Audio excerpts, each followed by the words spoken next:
Hey there everyone, welcome back to the channel and thank you so much for coming and clicking on this video. Thank you for spending your time with me, it is very much appreciated.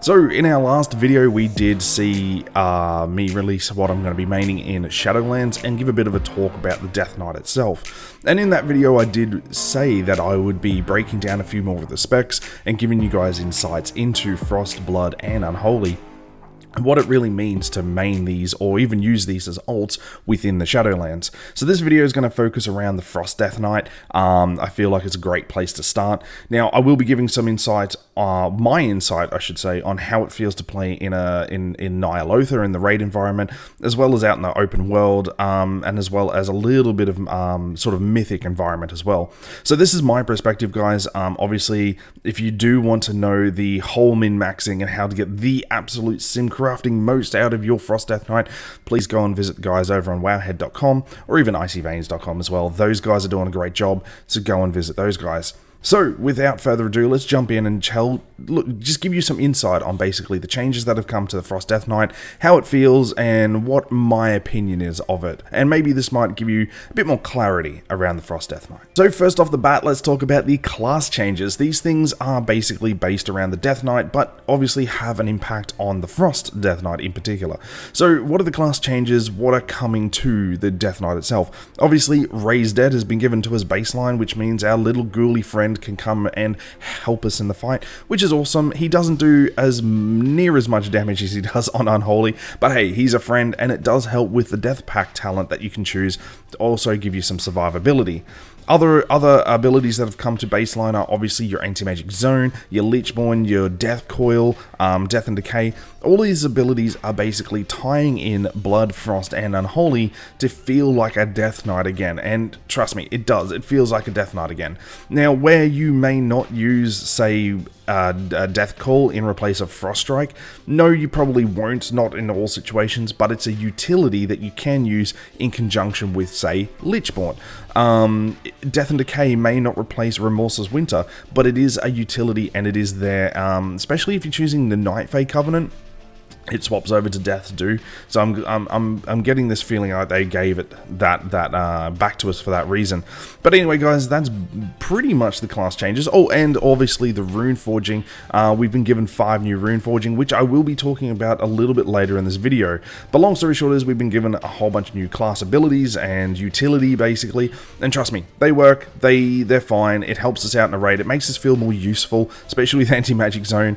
Before Anti-Magic Zone, we were just basically a sword on a stick and we got shoved into a raid. But now that we've got Anti-Magic Zone, now we've got Raise Dead, now we've got Leechborn, we become a little bit more useful in raid environments, and I think that is a fantastic thing. So, with all the class changes out of the way, what have come of some of the spec changes to Frost?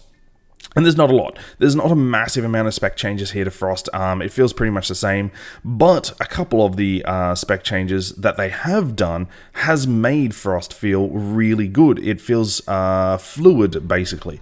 So some of these changes are obviously Frostworm's Fury is now a baseline. Our favorite dragon, Sindragosa, comes with us everywhere we go now. We don't have to talent into it. And I thought that this had to be something that they needed to add way back at the beginning of BFA. I didn't think that it needed to wait all the way until Shadowlands, but hey, we are here now, and yes, we do get that back. So a couple of the other things is, obviously, we get a replaced talent because of Frostworm's Fury has been removed, and that's Hypothermic Presence. Now, Hypothermic Presence basically reduces the runic cost, of abilities for 8 seconds. It's on a 45-second cooldown, and it does synergize quite okay with Breath of Sindragosa. So if you are using a Breath of Sindragosa build and you wish to use, or you wish to extend the duration of Breath of Sindragosa, then Hypothermic Presence is a talent that you probably would want to look into. Now, the only other real big change here, there's two left actually. One is obviously you get to choose between dual wield and two-handed now, which given the options I think is fine. Giving options back to the player base and giving them the choice, hey, do you want to use that two-handed weapon that just got dropped in the raid, or do you want to use your dual wield weapons? I think that's fine. I think the choice and the decision making around that is fantastic. However, in the Frost Death Knight, it does play quite different, and we'll touch on this a bit later in the video, but basically it does feel different to play dual wield versus two-handed, obviously, and there's a few reasons around that. But guys, the last real big change here is the GCD changes. Obviously, we've seen Empowered Rune Weapon and your Pillar of Ice being taken off of the GCD, and I feel like this change alone has made the Frost Death Knight feel very fluid, very integrated. If you were to tell me halfway through BFA, hey, we need to remove Pillar of Frost off of the GCD, I would be like, it's not going to make or break the spec. It is what it is. But now that it is off of the GCD, I can see the difference. I can feel the difference in the spec, and trust me, it is a big difference. Lining up your burst damage, or lining up your execute phases and things like that with the Frost Death Knight, it feels so much better having them off the GCD, trust me. So guys, that are the spec changes coming to the Frost Death Knight. Not a lot, but they are enough that it makes it feel really, really good. So let's move on and let's talk a little bit about the big elephant in the room. That's right, let's talk about dual wield versus two-handed, and this is the question that we get asked a lot. This is the question that's on the forums a lot, and it's died off recently, obviously, but when Blizzard announced the change to dual wield versus two-handed, there was a lot of hype amongst it, and trust me, I was one of those as well. So what does it feel like to play dual wield in a raid environment versus two-handed in a raid environment, or in the open world, or even on a training dummy? It's different. It's completely different. Dual wield is obviously quicker because you've got a faster swing time on your weapons, where two-handed does feel slower, obviously. And that goes without saying. That is what it is, that is how it's going to roll. Now you can supplement this with haste and your stats and everything like this, but it is a slower swing speed with your two-handed. So how does that translate into damage? What changes are there in the actual damage numbers and things? And again, guys, this is not a simcraft. This is not a full damage number percent breakdown. None of that. This is just how it feels and what I've noticed. So first of all, if you were using two one-handers in dual wield, basically you're going to see a lot more runic power. A lot more runic power. Basically, with runic attenuation, and if you are using the Rune Forge of Hysteria, you will see a lot more runic power. And what this generally means is you can translate that into longer Breath of Sindragosa uptimes, and I mean longer Breath of Sindragosa uptimes, almost double. Now, when I was doing the two-hander, basically, yeah, you can still use Breath of Sindragosa, and yes, you can still get decent uptimes with it, but nowhere near as much as the dual wield. The dual wield just seems to bring in so much more runic power to then translate into those damages. So where you can use Breath of Sindragosa for both two-handed versus dual wield, it feels more suited for the dual wield than it does the two-hander. So then the question comes into play is, why should I ever go two-hander? Well, here's the thing.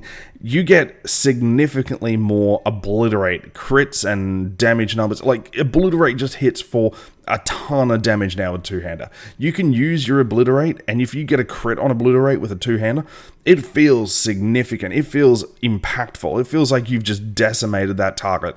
And trust me, go and play it. Go and actually have a feel of it. It feels really good. So with that said, there are benefits and sort of like pros and cons between going between dual wield and two-hander. And to ask the ultimate question, hey Daki, what is the one I should go for? What is the best? What's going to give me the best numbers? Neither, really. It comes down to your playstyle. It comes down to how you want to play the spec, what you want out of the spec, and, you know, just how you play in general. It also would come down to what drops in the raid environments and the dungeon environments. Hell, if I'm playing Frost, and which I will be doing in Shadowlands as well, I will be keeping a two-handed weapon available for Frost as well as two one-handed weapons, so I can interchange whenever necessary.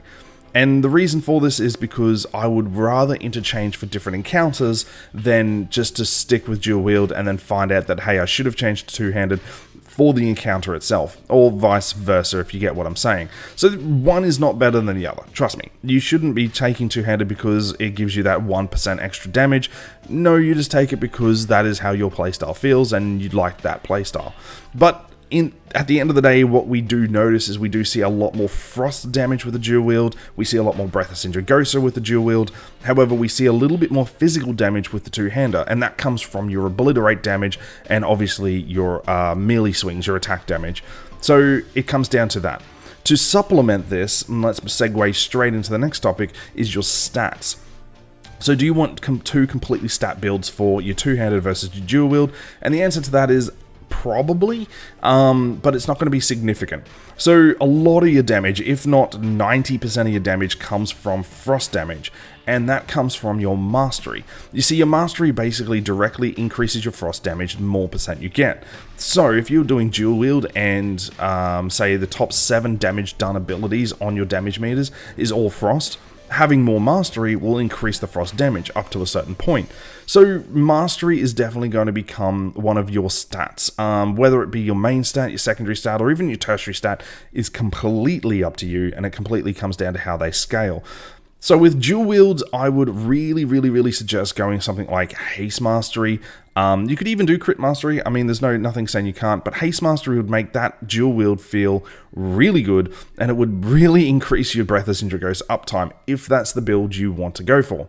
However, with two-hander, I would probably say supplement the Haste with the Crit and go Crit Mastery. Now, that's my opinion. Now, that's probably what I'm going to be aiming for. However, you don't have to do that. You can do Versatility Mastery, you can do Haste Crit, you can do whatever you really wish to, but having a nice balance between your stats is probably going to be the way to go. But I would suggest this. Have Mastery as one of your stats. Spec into Mastery at least.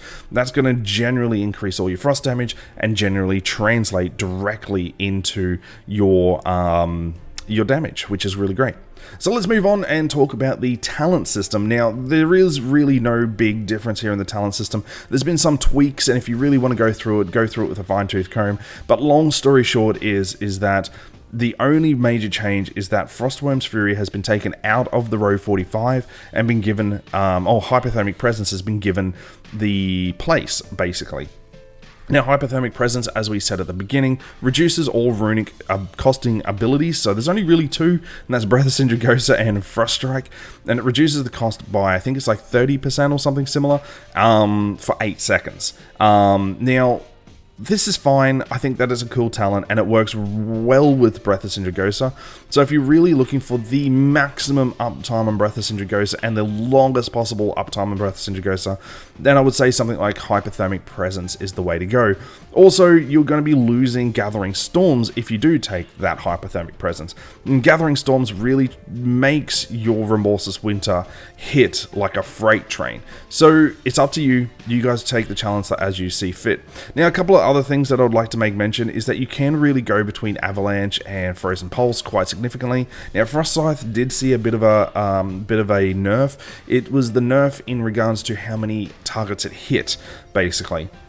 So still extremely viable in a raid environment, still extremely viable in a mythic environment, but you can swap between those 3 talents a little bit more freely now than what you had in BFA. But overall, guys, the talent system hasn't really changed. It's pretty much the same, and if you want an updated talent build and to give you a bit more insight on what talents synergize with other talents, go over to wowhead.com and read the article with Biceps over there. He has done a fantastic job, so go and have a read of that. So what about the rotation then? We've spoken about the talents, we've spoken about the stats. What about the rotation? Let's put it simple. Let's put it right down in stone right now. It hasn't changed. It's not different.